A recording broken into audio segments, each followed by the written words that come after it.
So it was my first job. I was 18 and I went for an interview.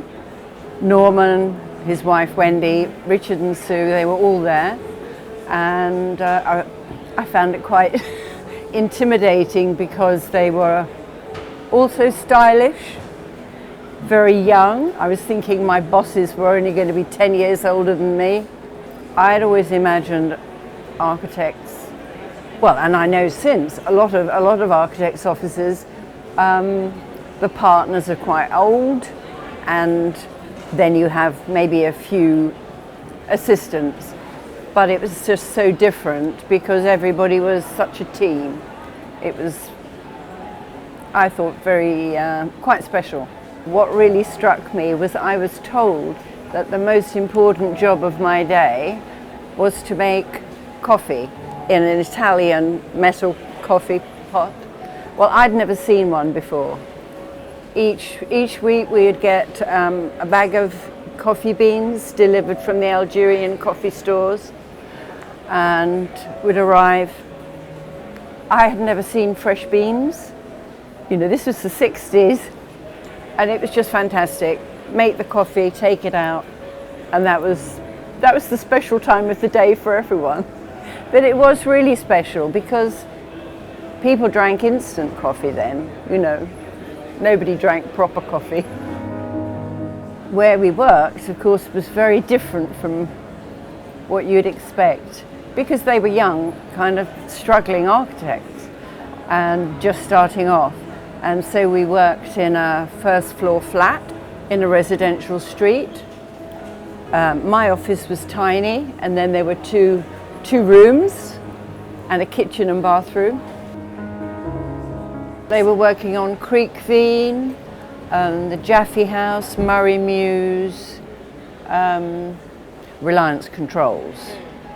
And then, of course, the Olsen Centre, when it was Foster Associates.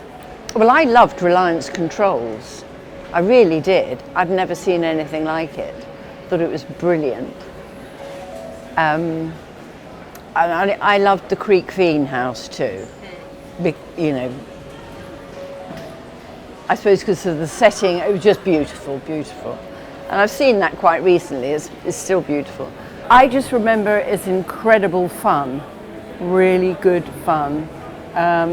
We worked amazingly hard, very late sometimes, you know, if drawings had to be finished or documents go out, but it was just such a lovely atmosphere.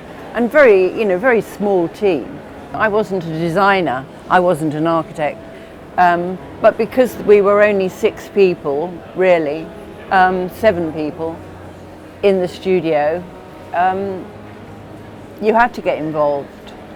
And they would explain exactly what was going on, you know. So I was involved, but I didn't have any design input at all. You know, we had great times. We went on sort of trips out and I went on site visits. When I first joined Team 4, Norman drove a Lotus Elan.